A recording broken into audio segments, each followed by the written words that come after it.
Hello everyone, this is Kush from National Institute of Technology, Karnataka, Suratkar. I am currently pursuing computer science and engineering there. My JEE main rank was 899 and my JEE advanced rank was 3534. So today we will be discussing an important chapter of physics, that is electric charges and fields. तो basically आज हम लोग electric charges and fields के बारे में पढ़ने वाले हैं। तो इस चैप्टर के बारे में मैं थोड़ी सी पृष्ठभूमि देना चाहता हूँ कि इस इलेक्ट्रिक चार्जेस एंड फील्ड्स का तो जनरली हम लोग लाइफ में देखते हैं स्पार्क्स और पैदा होते हैं, या फिर जैसे अपने घर के बाहर भी घर में जो लाइन और आते हैं तो उसमें क्या होता है, स्पार्क्स हो रहते हैं। कैसे इलेक्ट्रिसिटी होती है तो इलेक्ट्रॉन प्रोटॉन ऐसा अपने को पता होता है। वो जैसे ही टकराते हैं तो वो एक स्पार्क पैदा होती है, आग जैसी चीज पैदा होती है। तो वो सब चीजें पैदा कैसे हो रही है, उसके बाद किसी चीज के पास कोई इलेक्ट्रॉन के पास हम लोग देते हैं, कोई प्रोटॉन के पास, तो उनके बीच में फोर्स ऑफ अट्रैक्शन आता है। तो और इलेक्ट्रॉन इलेक्ट्रॉन के पास ऑपोजिट ले जाते हैं तो करंट पास में लेके आते हैं, तो वो स्पार्क पैदा होती है, और नहीं तो वो डिफ्लेक्ट रहती है। तो उसी के ऊपर ये चैप्टर है बेस्ट। तो बेसिक उसका एक बहुत सिंपल एक्सपेरिमेंट जो सबने किया होगा, आपने क्या बोलते हैं, तेल लगा के सबने कंघी को रगड़ी हो गई, तो उसके बाद अगर उसको हम लोग पेपर के पास में ले जाए तो वो पेपर थोड़ा सा आकर्षण होता है। अगर नहीं हो रहा तो वो थोड़ा ज्यादा होगा, मतलब कम कम ज्यादा होता ही है वो जनरली। तो यही वही इलेक्ट्रिक चीज का वही इसका इसका एक निकालने का बहुत, मतलब जिसका स्टार्टिंग था वो भी एक बहुत इंटरेस्टिंग कहानी थी। जो मतलब अगर फटाफट में बोल देता हूँ कि एक बंदा था, उसमें क्या इलेक्ट्रिक रोड लेके घूम रहा था आयरन का। तो वो क्या पत्थर में, वो उसने पत्थर में मतलब अपने क्या बोलते हैं, भैंस चढ़ाने वाला था, तो उसने गलती से पत्थर पत्थर की तरफ फेंक दिया था उस लकड़ी को। तो वो पगच के जाके चिपक गई थी इलेक्ट्रिक फील्ड के, वो जोर से टाना फिर उससे निकल गई। तो वहां पे उसकी शुरुआत हुई थी इससे। उसके बाद वही सीधे से चला आया। तो दो तरह के मेटल्स होते हैं, बेसिकली तीन तरीके होते हैं, कंडक्टर, इंसुलेटर और एक होता है सेमीकंडक्टर। कंडक्टर्स वो होते हैं जो इलेक्ट्रिसिटी को कंडक्ट करते हैं, इंसुलेटर जो इलेक्ट्रिसिटी को एकदम ही कंडक्ट नहीं करते, वो एक सेमीकंडक्टर जो पार्शियली कंडक्ट करते हैं आफ्टर सम टाइम। तो most of the non metals basically हम लोग बोल सकते हैं, जनरली नॉन मेटल्स क्या होते हैं, वो ग्लास, पॉलीथीन, प्लास्टिक, ये सब क्या होता है, इंसुलेटर होते हैं। और generally conductor like metals like anything, iron के are conductors. Basic property of electric charge, वो एडिटिविटी ऑफ चार्ज। अब जैसे हम लोग जानते हैं कि कोई चार्ज, अगर दो दो इलेक्ट्रॉन यहाँ पे पड़े हैं और दो इलेक्ट्रॉन तो इसमें डाल, तो आप लोग इसमें डाल दोगे तो टोटल चार इलेक्ट्रॉन हो जाएंगे। ऐसे नहीं होगा कि ये, मतलब ऐसा नहीं होगा कि 2+2 यहाँ पे कुछ और हो जाए। ये सीधे सीधे 2+, उसके बाद हाँ, अगर दो इलेक्ट्रॉन पता है, दो प्रोटॉन लाओगे तो वो नेट जीरो हो जाएगा, नेट इफेक्ट उसका जीरो मान लेते हैं। तो सीधा सीधा प्लस माइनस का खेल है ये। फिर वो quantization of charge, plus minus दो तरीके के चार्ज होते हैं। इलेक्ट्रॉन को जनरली हम लोग नेगेटिव से डिनोट करते हैं, प्रोटॉन को हम लोग पॉजिटिव प्लस से डिनोट करते हैं। जनरली इलेक्ट्रॉन को नेगेटिव चार्ज माना जाता है और प्रोटॉन को प्लस चार्ज माना जाता है। और किंतु दोनों का चार्ज क्वांटिटी सेम होती है, ई इक्वल टू 1.6 × 10⁻⁹ ये उनकी चार्ज होती है। तो मतलब अगर 6 × 10⁻⁻ इलेक्ट्रॉन मिल जाए तो ये 1 कूलम माइनस 1 कूलम क्या बोलते हैं इलेक्ट्रोस्टैटिक चार्ज होगा। यही एक चार्ज की यूनिट। कूलम्स लॉ, उसके बाद सबसे इंपॉर्टेंट कूलम्स लॉ। अच्छा, कूलम्स लॉ और न्यूटन्स लॉ एकदम सिमिलर है, बस न्यूटन्स लॉ क्या था, के m1 m2/r²। वैसे ही सेम कूलम्स लॉ, के q1 q2/r²। और फोर्स का अगर यहाँ पे मैग्नीट्यूड ऑफ फोर्स की बात करें तो उसमें मोड ले लेंगे, उसमें हम लोग डायरेक्शन हम लोगों को पता ही है, प्लस प्लस ऑपोजिट, मतलब जो भी सेम टाइप चार्ज लेंगे वो ऑपोजिटली अट्रैक्ट होंगे, और जो ऑपोजिट टाइप के चार्ज होंगे वो एक दूसरे के प्रति सेम टाइप से अट्रैक्ट होंगे। वही है। उसके बाद हम लोग निकाल सकते हैं। अच्छा, के क्या 1/4πε0, के की वैल्यू 9 × 10⁻⁹ और एप्सिलॉन की वैल्यू 8.85 समथिंग थी, 8.85 × 10⁻⁻12। ये यही वही दो क्वेश्चन है कि फोर्स वेक्टर कैसे निकालेंगे। ये उसके ऊपर जनरल क्वेश्चन ग्रेविटेशनल फोर्स जैसे ही है। एक इसमें इंपॉर्टेंट क्वेश्चन जैसे बन सकता है कि इलेक्ट्रिक चार्ज लग रहा है दो पार्टिकल्स के ऊपर, दोनों पार्टिकल्स के ऊपर मैग्नेटिक क्या बोलते हैं मास का चार्ज भी लग सकता है।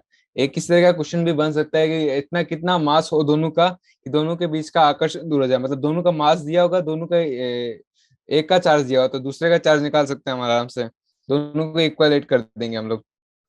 ये उसी तरह का एक क्वेश्चन है ये। उसके बाद ये उसके बाद यही वो के इक्वल टू नेट फोर्स हम लोग निकाल सकते हैं कि यहाँ पे अगर दो चार्ज रखे हैं, यहाँ पे फोर्स बताओ क्या है, यहाँ पे अगर एक चार्ज है ट्रायंगल में तो इसकी वजह से यहाँ पे लगेगा, इसकी वजह से यहाँ फोर्स इज वेक्टर। तो हम लोग इसको डायरेक्ट ऐड नहीं कर सकते, इसको वेक्टर के लिए ऐड करना होगा, पैरेललोग्राम लॉ ऑफ एडिशन लगेगा यहाँ पे। तो इन दोनों का ऐड करके यहाँ पे हम लोग नेट निकाल सकते हैं, फोर्स यहाँ पे होगा के q1 q2/r², दोनों का इंडिविजुअली निकालना है, उसके बाद वैसे कर सकते हैं हम लोग ये। उसके बाद ये वो इलेक्ट्रिक फील्ड। उसका एक इम्पोर्टेंट चीज है इलेक्ट्रिक फील्ड। तो जब लोगों को समझ में आया कि जैसे ये फोर्स लग रहा है, तो फोर्स तो इसमें जब फोर्स लग रहा है लोगों को समझ में आया, तो लोग क्या सोचने लगे कि ऐसे इंडिविजुअल कितनी बार कैलकुलेट करेंगे, हर एक बार चार्ज बदलता रहेगा, तो हर एक बार निकालने की जरूरत नहीं है। ऐसे ऐसे क्वांटिटी निकाल के रखते हैं जिसको मल्टीप्लाई करते अपन उनके पास सीधा आंसर आ जाए। जैसे दो दो दो निकाल के रख लिया, अब नहीं तो हर बार 5 × 3 × 2 वो करेंगे, इतना लंबा कैलकुलेशन करने की जगह हम लोग सीधा उसको दो निकाल के रख लिया। अब दो सीधा जो भी आएगा, जितना भी चार्ज आएगा 2 × 5 कर दिया, वो उसका फोर्स हो गया आकर्षण। तो वैसे हम लोगों ने सोचा, तो हम लोग क्या सीखते हैं, फोर्स इंटू चार्ज, जो चार्ज आया है, into electric field of electric field due to r. अब ये पॉइंट चार्ज के लिए क्या होगा, Q/r² होगा। अब इसमें एक बहुत इंपॉर्टेंट चीज मैं बताता हूँ, यहाँ पे सबका याद रखना जरूरी है कि किसकी वजह से कितना इलेक्ट्रिक फील्ड होता है। ये एक बहुत इंपॉर्टेंट क्वेश्चन है, आगे एक वोल्टेज का भी यही सेम चीज मिलेगा कि किसकी वजह से कितना वोल्ट आता है, तो वो चीज जरूर याद रखने का है। इलेक्ट्रिक फील्ड लाइंस, वो तो फिर उसका हम लोग ऐसे देख सकते हैं कि इलेक्ट्रिक फील्ड लाइंस ऐसे निकलती है, पॉजिटिव चार्ज से ऐसे निकलती है, नेगेटिव चार्ज टुवर्ड्स इसके होती है। ये रहा है वो इलेक्ट्रिक फील्ड लाइंस। फिर हम लोग इसके थ्रू फ्लक्स भी निकाल सकते हैं। फर्स्ट फ्लक्स क्या होता है, electric field line crossing a surface per unit time. तो मतलब एक सरफेस से पर यूनिट सरफेस, सॉरी मतलब पर यूनिट एरिया। तो एक एक एक अगर 100 मीटर स्क्वायर से 100 इलेक्ट्रिकल लाइन आ रही है, तो 1 मीटर स्क्वायर से कितनी जाएगी, एक इलेक्ट्रिकल लाइन, उसको ही कहते हैं फ्लक्स। यही है वो फ्लक्स। इससे हम लोग निकाल सकते हैं ई into delta S, E dot delta S, इसको ही बोलते हैं फ्लक्स। डॉट प्रोडक्ट निकालना है। इलेक्ट्रिकल डाइपोल, डाइपोल क्या होता है, प्लस और नेगेटिव चार्ज हम लोग रख रहे हैं किंतु थोड़ी सी दूरी पे रख रहे हैं, मिनिमम डिस्टेंस 2 है, कि दूर से लगे तो एकदम पास में हो किंतु एक्चुअल में थोड़ी सी दूर पे हो ये दोनों, तो डाइपोल बोलते हैं उसको। और इसके बीच में से अपन को निकालना होता है इलेक्ट्रिक फील्ड। तो ये वही इसका फॉर्मूला, बहुत इंपॉर्टेंट फॉर्मूला ये। जेई एडवांस में, जेई मेंस में बहुत बार इसका क्वेश्चन है। ए ड्यू टू प्लस चार्ज ये होगा, ए ड्यू टू माइनस चार्ज ये होगा। उसके बाद यहाँ पे इस ओवरऑल निकाल सकते हैं ऐसे अपन, इक्वल टू कैलकुलेशन किया आर क्योंकि ग्रेटर ए, क्योंकि बहुत छोटा है, मतलब बहुत कम दूरी है as compare to other distances. तो इक्वल टू -2Q/4πε0r³ पी क्या है, Q × 2a, चार्ज इंटू इनके बीच का डिस्टेंस, 2Qa/4πε0r³। बहुत इंपॉर्टेंट फॉर्मूला है ये। या फिर इसको याद करने का, हाँ मैं यही बोलने वाला था, 4πε0 हम लोग जानते हैं क्या है, -KQ/r³, सीधा याद रखने का इलेक्ट्रिक फील्ड में, -KP/r³। डाइपोल का होता है electric field. Physical significance of dipoles, एक तो हम लोग जैसे हाँ वाटर मॉलिक्यूल्स, जैसे हाँ सबसे इम्पोर्टेंट इसमें अगर हम लोग एग्जांपल्स में देखने जाए, तो ये केमिस्ट्री में आपको बहुत इंपॉर्टेंट से एक चैप्टर आता है, structures of molecules. Like water हम लोगों को पता है वी शेप में होता है वाटर मॉलिक्यूल्स। उसके बाद कार्बन डाइऑक्साइड सीधा सीधा होता है, COO से होता है। फिर बेंजीन होता है, बहुत सारे होते हैं, तो सब में डाइपोल्स होता है। एक केमिस्ट्री में एक स्पेसिफिक टाइप का क्वेश्चन हमेशा आता है, create it is net zero dipole movement और इट हैज डाइपोल मूवमेंट, वो इसी से ही निकलता है, डाइपोल्स के डायरेक्शन से। तो dipole in uniform external field, वो घूमने लग जाएगा फिर। तो उसमें क्या होगा, टॉर्क आएगा, टॉर्क इक्वल टू P × ε, क्योंकि पॉजिटिव चार्ज पे यहाँ लग रहा है, पॉजिटिव चार्ज पे यहाँ लग रहा है, नेगेटिव चार्ज यहाँ, तो यहाँ पे ही घूम जाएगा। सेंटर के अबाउट टॉर्क निकाल सकते हैं अपन P × ε से।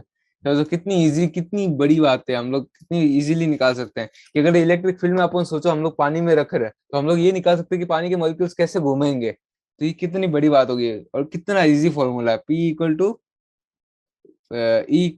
टॉर्क = P × ε, और जी P अपने को पता ही है, तो इनके बीच का डिस्टेंस इंटू Q, और उसका क्या था, KP/r³।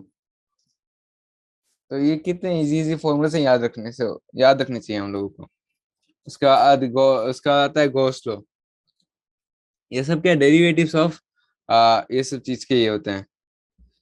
कंटिन्यूअस चार्ज डिस्ट्रीब्यूशन, अगर आप कंटिन्यूअस चार्ज डिस्ट्रीब्यूट कर रहे हैं, तो सिग्मा इक्वल टू डेल्टा, मतलब एक एरिया उसके ऊपर कंटिन्यूस, मतलब चादर की तरह आपने बिछा दिया है, तो उसको आप डेंसिटी निकाल सकते हैं वैसे, ΔQ/Δl।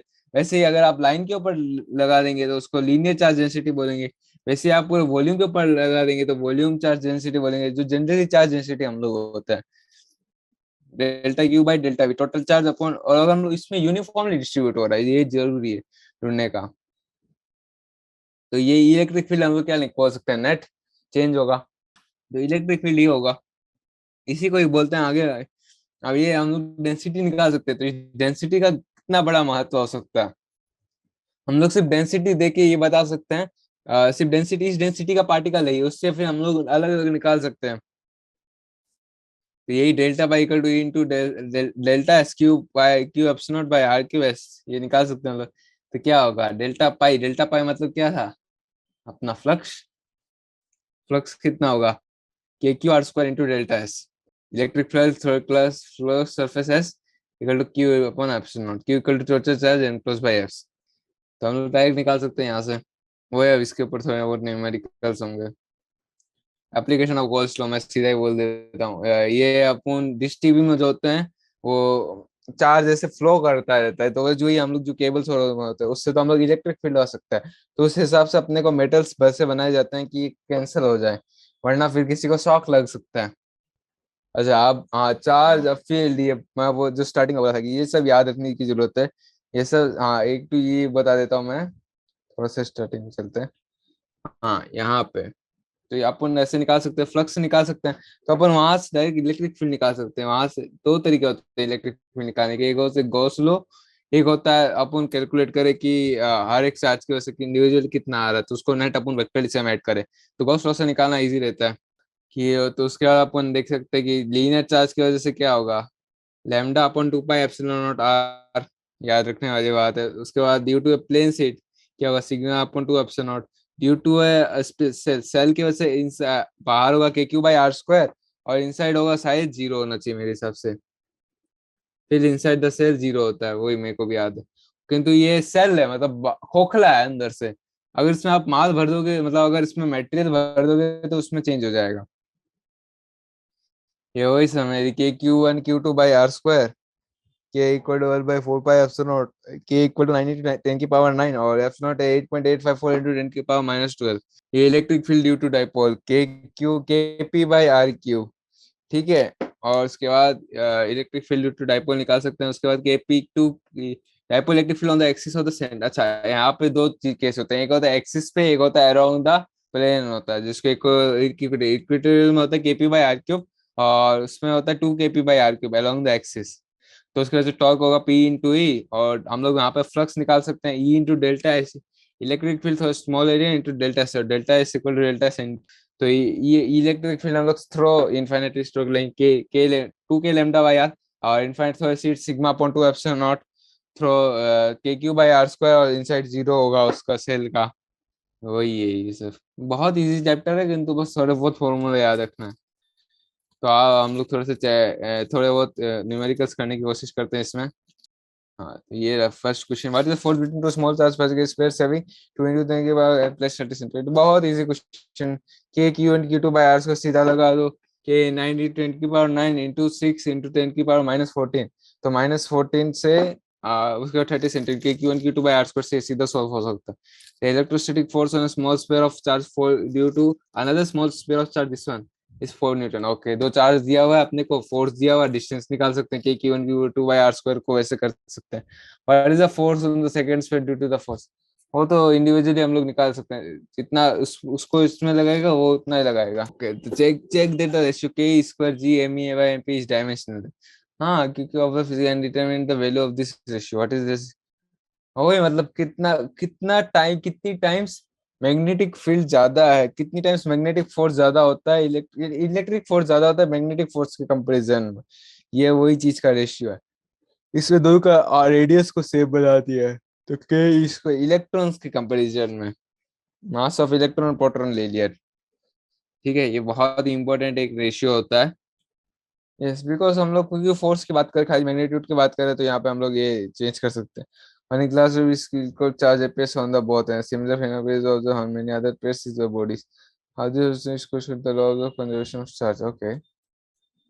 हाँ, charges appear on both bodies. Okay, कुछ कुछ होते हैं डाइपोल डाइपोल होते हैं, कुछ कुछ होता है पैरामैग्नेटिक सब्सटेंस भी होते हैं, ये केमिस्ट्री में पढ़ाया जाता है। पैरामैग्नेटिक सब्सटेंस होते हैं जो अपने चेंजेस कर देते हैं, कुछ कुछ डायमैग्नेटिक होते हैं, वो फेरोमैग्नेटिक होते हैं, कुछ कुछ अपने चेंज कर देते हैं स्ट्रक्चर को गर्मी मिलते ही। वही इसका ये कारण होना चाहिए मेरे हिसाब से। 4 पॉइंट चार्ज, ओके। आप स्क्वायर, ओके, ये कर सकते हैं। ऐसे 4 स्क्वायर पे है, यहाँ पे 2 है, यहाँ पे -5 है, यहाँ पे भी 2 है, यहाँ पे -5 है। आर लोकेटेड द कॉर्नर्स, ठीक है। ठीक है, 10 सेंटीमीटर है। और the force on the charge of 1 kilometre pressure, अरे यार ये तो बहुत इजी। यहाँ पे 2 है, 2 यहाँ पे रखोगे आप, तो यहाँ पे 2 है, यहाँ पे 2, ये जो भी रखेगा वो तो नेट जीरो कर देगा। तो 3 और 8 बचे खाली, सॉरी 5, -5 बी और डी पे जो है, -5 अरे ये तो गुस्सा, ये अगर कोई सॉल्व बिना सॉल्व करे भी सॉल्व कर सकते हैं, नेट जीरो है इसका आंसर। क्योंकि 2 और 2 ऑपोजिट है, दोनों अपने तरफ खींचेंगे, सेम फोर्स से खींचेंगे क्योंकि स्क्वायर है। वो कैंसिल करेंगे, यहाँ पे -5 से यहाँ पे -5 से दोनों कैंसिल करेंगे, नेट जीरो हो जाएगा। Okay, electrostatic field is continuous colour, that is why cannot have sudden breaks, because like मतलब तू चेंज करते, आप चेंज करते करते करते मतलब ऐसे अचानक से चेंज नहीं होगा। वो क्या होता है, पाथ होता है, अगर आप उस पाथ के थ्रू जाओगे तो आप वहां पे मिलोगे। तो वो कैसे डिराइव होता है, वो आप क्या बोलते हैं, कीले होते हैं, कीले कीले वायर नेल्स जो होते हैं, उनको आप बिछा के रखते हैं, तो वो एक रैंडम डायरेक्शन में नहीं होते हैं। वो मतलब एक पर्टिकुलर डायरेक्शन, एक कर्व के डायरेक्शन में वो लोग सज जाते हैं, अगर आप किसी मैग्नेट के अराउंड रखोगे। तो अगर किसी एक पॉइंट पे इंटरसेक्ट, इसलिए तो बोलते हैं magnetic field lines can not intersect because at that point the point should move in two direction if it is if it is intersecting, but that cannot happen, that a particle is cannot move in two directions। मतलब एक time में एक ही direction move कर सकते हैं ना, one dimension में। तो वही चीज है उसके लिए। यस, ये रहा question. 2 point charges this one are located 2 centimetre पर डाइपोल बन गया ये, but at the mid point of the AB line joining. बहुत इजी क्वेश्चन है ये, के Q1 Q2 bye are square लगा दो। ये दोनों को प्लस अपने सपोज यहाँ पे +1 न्यूटन रखा, +1 कूलम रखा, तो यहाँ पे ये खींचेगा, यहाँ पे ये धक्का मारे, तो दोनों की तरफ से बराबर है, मतलब 2 टाइम्स कर देना। Negative charge is placed at the point, what is the force. ठीक है, इलेक्ट्रिक फील्ड निकाल सकते हैं अपन, तो वो भी निकाल सकते हैं आराम से। सिस्टम ऑफ चार्ज टू की क्यू एंड क्यू बी है लोकेटेड पॉइंट्स 15, अच्छा जेड में एक -15 में एक +15, दोनों के बीच में दूरी 30 है। ये दोनों का चार्ज भी, ये भी सेम डाइपोल बन रहा है, respect to total charge in electric dipole moment होगा Q इंटू 2 है, 2 है मतलब 30, 30 इंटू चार्ज है 2.5 इंटू 10⁻⁻17 हो गया dipole. Electric dipole with dipole moment 4 into 10⁻30 direction, okay 30 degree पे, while the direction of uniform field is, okay इसमें ये बात है कि परपेंडिकुलर इलेक्ट्रिक फील्ड घुमाएगी, along the this one electric field कुछ नहीं करने वाली। घुमाने की अगर बात आएगी टॉर्क, खाली टॉर्क के एक्शन में अलोंग परपेंडिकुलर वाली इलेक्ट्रिक फील्ड इसको खाली घुमाएगी, तो 430 डिग्री है। ठीक है, तो इसका डॉट प्रोडक्ट डायरेक्ट निकाल सकते हैं ना हम लोग, क्योंकि डॉट प्रोडक्ट क्या होता है, लाइन वाला होता है। इसका इसका कंपोनेंट ले लेंगे और वैसे हो सकता है। उसके बाद नेक्स्ट है polythene piece rubbed with wool is found to have negative charge of 3 into 10 to the power -7 coulomb. Okay, estimate the number of electron transferred from which to which. Okay, is there a transfer of mass from wool to polythene? Okay, polythene 3 into 10 की power -7 charge है उसके ऊपर, ठीक है। अगर negative charge 3 into 10 की power minus, number of electron transfer from which to which. Okay, wood क्या है, मतलब polythene piece rubbed with wood is found to, अच्छा एक में नेगेटिव होगा तो 3 into 10 की पावर -7, अच्छा तो एक कूलम अपने को पता है कितना होता है, लगभग 6.25 इंटू 10 की पावर से हम लोग देखे थे, 6.25 इंटू 10 की पावर समथिंग होता है इलेक्ट्रॉन। तो एक कूलम को उतने इलेक्ट्रॉन्स के बराबर हम लोग कर सकते हैं, या एक कूलम इक्वल टू 1/1.6 इंटू 10 की पावर -19 इलेक्ट्रॉन्स होते हैं। तो इस देर मास ट्रांसफर जनरली नहीं होना चाहिए मेरे हिसाब से, या जो गर्मी की वजह से होता है वो हो सकता है, हालांकि ऐसे मास ट्रांसफर नहीं होता है, हैवी मास ट्रांसफर नहीं होगा, क्योंकि वो कंडक्ट कर रहा है ना, तो इलेक्ट्रॉन के वजह से इलेक्ट्रॉन ट्रांसफर होंगे, तो इधर प्रोटॉन आएंगे। तो प्रोटॉन क्या होते हैं, हैवी वेट होते हैं, तो इलेक्ट्रॉन्स लाइट वेट होते हैं। वैसे अगर हो सकता है, क्योंकि इतना ज्यादा मास ट्रांसफर नहीं होना चाहिए, जितना ज्यादा हीट की वजह से ट्रांसफर हो सकता है। तो insulated copper spheres A and B have their center separated distance 50 centimetre. Okay, okay got it. Centres 50 centimetre दूर है। Okay, what is the mutual force of extraction, charge on each is 6.5। Okay got it. ये क्या बोलते हैं, ये copper charges जैसे बाहर है 50 सेंटीमीटर, ठीक है 50 सेंटीमीटर बहुत ज्यादा दूर होते हैं, रेडियस का नेग्लिजिबल है, तो के Q1 Q2 bye are square निकाल सकते हो यहाँ पे। क्योंकि ये बहुत ज्यादा है ना, जब बहुत ज्यादा होता है तो उनको आप पॉइंट चार्ज मार सकते हो डिस्टेंस। हाँ तो वो 4 गुना हो जाएगा, डिस्टेंस हाफ हो गया, तो डिस्टेंस हाफ हो गया तो 4 से 80 मल्टीप्लाई हो गया। और आपने क्या किया, चार्ज को डबल कर दिया, तो 4 से 16 टाइम्स हो जाएगा force. So tracks of 3 charges particles in. हाँ, जो चार्ज टू मास रेशियो जिसका सबसे ज्यादा होगा वो सबसे ज्यादा डिफ्लेक्ट होगा। ये बात भी है, मतलब चार्ज जिसका ज्यादा है तो वो डिफ्लेक्ट ज्यादा हो रहा है। मास मास मतलब वो वजन लेके चल रहा है, तो वो उतना घूमना नहीं चाहता, किंतु चार्ज ज्यादा है तो और मास कम है तो वो फटाक से घूम जाएगा। तो वन का चार्ज, वन क्या है, पॉजिटिव की तरह आकर्षित हो रहा है तो वो नेगेटिव होगा। 3 क्या है, नेगेटिव की तरह आकर्षित हो रहा है तो वो पॉजिटिव होगा। ये दोनों क्या है, नेगेटिव है, ये पॉजिटिव है, ये हो गया। और सबसे ज्यादा 400 मास्टर होगा 3, भाई क्या डिफ्लेक्ट किया इसने। और वन क्या है, वन तो बहुत कम डिफ्लेक्ट हुआ है, सॉरी 2 तो बहुत कम डिफ्लेक्ट हुआ अपने पाथ से, तो उसका सबसे ज्यादा होना चाहिए, चार सबसे कम होना चाहिए 400 मास्टर रेशियो, मतलब बहुत वजनदार है 2। Consider uniform electric field E, what is the flux of this field through square of this one. Area निकाल दो, 3 × 10⁻6 × 100 सेंटीमीटर स्क्वायर, तो वही हो गया। Same axis normal to 60 degree plane to X axis करो, इसका कंपोनेंट ले लो या फिर डॉट प्रोडक्ट लो, सबसे इजी। इसका जो 60 डिग्री है ना, 10 सेंटीमीटर स्क्वायर से cos 60 यहाँ पे आएगा, sin 60 यहाँ पे आएगा, तो sin 60 जो होगा वो ही होगा ना अपने पास। What is the next flux of uniform electric field of exercise 1.4 through a cube of oriented surface tracer polar। Okay, ये थोड़ा सा बहुत अच्छा क्वेश्चन है।